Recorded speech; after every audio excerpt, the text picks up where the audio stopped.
তো পাকিস্তান রাষ্ট্রে এই ছিল সরকারি কর্মকর্তাদের বেতন ভাতা। একজন ডিসি, আপনি তার একটা দেখেন, একটা পাকিস্তান আমলে একটা জজ সাহেবের বাড়ি দেখেন, ডিসি সাহেবের বাংলো দেখেন। যশোরে ৩০০ না ৪০০ বিঘা জায়গার উপর ডিসি সাহেবের বাংলো। ৩০০ বিঘার উপরে যে ডিসি সাহেবকে তারা থাকতে দিয়েছে, একজন ডিপ্টি সেক্রেটারি পদমর্যাদার লোকজন ব্রিটিশ জমানাতে, এবং সেটা পাকিস্তান অ্যাভেল করেছে। ভারত সেটা অ্যাভেল করতে পারেনি, পাকিস্তান অ্যাভেল করেছে।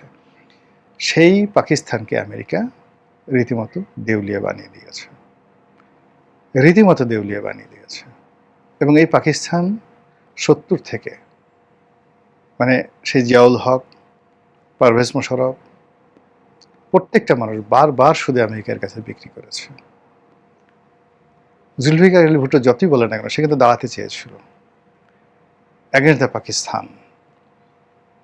তারপরে পাকিস্তানের যারা পলিটিশিয়ান ছিলেন, সেই লিয়াকত আলী খান ধরেন বা অন্যান্য যারা বলেন, অল পলিটিশিয়ান প্যাট্রিয়ট ছিল।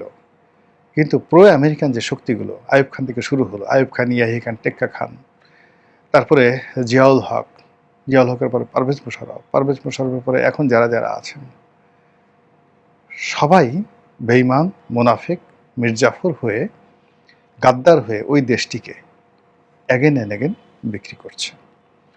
বিক্রি করে দেখেন একটা জাতি যেটাকে বলা হয় এরিয়ান নেশন।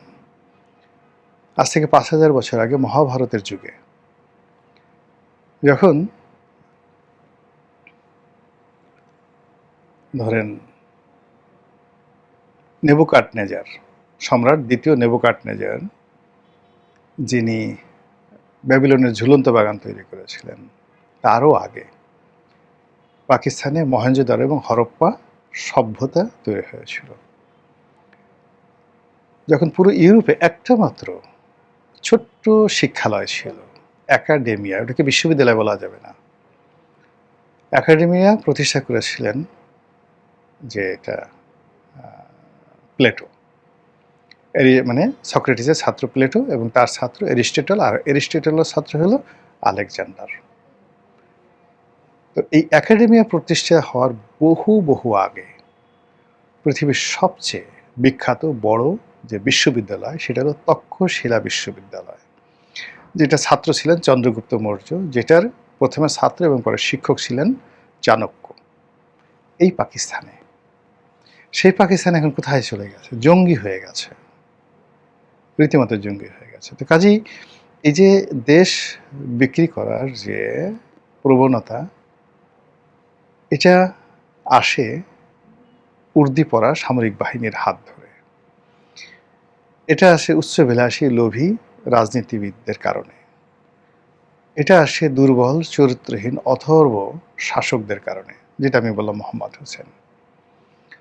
এবং যখনই কোনো একটা দেশ এবং রাষ্ট্র ত্রিমাত্রিক, অর্থাৎ তার অর্থনীতি খারাপ যাচ্ছে, ঠিক সেই সময়টাতে দেশে একজন চরিত্রহীন দুর্বল শাসক আছে, এবং ওদের অপকর্মের কারণে প্রকৃতি বিরূপ হয়ে একটার পর একটা গজব নাজিল করে, দুর্ভিক্ষ, বন্যা, সব কিছু।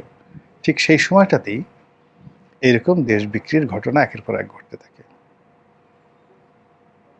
আপনি যদি পাক ভারত উপমহাদেশের 1913 থেকে 17 সনের ঘটনা দেখেন, আবার 1943 সন থেকে 53 সন পর্যন্ত দেখেন, তাহলে আপনি বুঝতে পারবেন যে ভারতে যে সকল রাজ্য বিক্রি হয়েছিল, এবং ব্রিটিশরা মূলত শেষ মুহূর্তে লর্ড মাউন্টব্যাটেন যেভাবে ভারতীয়দেরকে যাওয়ার সময় বিক্রি করে গেছে, প্রত্যেকটা ইঞ্চি ইঞ্চি জায়গা যেভাবে বিরোধ বাঁধিয়ে দিয়ে গেছে। এখন আমাদের একটা, মানে আপনি যদি এখনও ধরেন এই যে লুই কানের যে রেকর্ড, আমাদের সংসদের রেকর্ড, এই রেকর্ডটা যদি অরিজিনাল আনতে হয়, শেখ হাসিনা জমানাতে আনার চেষ্টা করা হলো, এটা আমেরিকা থেকে আনতে হয়েছে, আমাদের দেশে ছিল না। এই হলো আমাদের উন্নয়ন। তো সেই দিক থেকে ডক্টর মোহাম্মদ ইউনূসের জমানাতে যে ঘটনাটা ঘটেছে, এইরকম অভিঘাত, এরকম অসম চুক্তি, এরকম গলার কাটা অতীতে কখনো আমাদের এই দেশে ঘটেনি। তো এর চেয়ে অনেক ছোটো ছোটো ঘটনার ফলে কখনো 100 বছর, কখনো 200 বছর, কখনো 50 বছর, কখনো 300-400 বছর পর্যন্ত পুরো জাতি আমরা গোলামির শৃঙ্খলে আবদ্ধ ছিলাম। কখনো কখনো দুর্ভিক্ষ, অনাহার, এবং কখনো কখনো 100 বছর ধরে আরবে যখন আয়ামে জাহিলিয়াত, ঠিক সেই সময়টাতে আমাদের এই দেশটাতেও আয়ামে জাহিলিয়াত ছিল। কোনো সরকার ছিল না। 100 বছর there was no government, there was no king, there was no civilisation, শুধু মারামারি, কাটাকাটি, ডাকাতি, যেটিকে ইতিহাসে বলা হয় মাচ্ছান্যায়। মহারাজা শশাঙ্কের মৃত্যুর পরে পরবর্তী 100 বছর গোপালের ক্ষমতা গ্রহণের আগ পর্যন্ত, এই 100 বছর আমরা নিজেরা মারামারি করেছি। সেই দিক থেকে 2026 সনের এই সময়টিতে আকাশের গ্রহ নক্ষত্র, প্রকৃতির ডাক এবং দেশ বিদেশের যে চক্রান্ত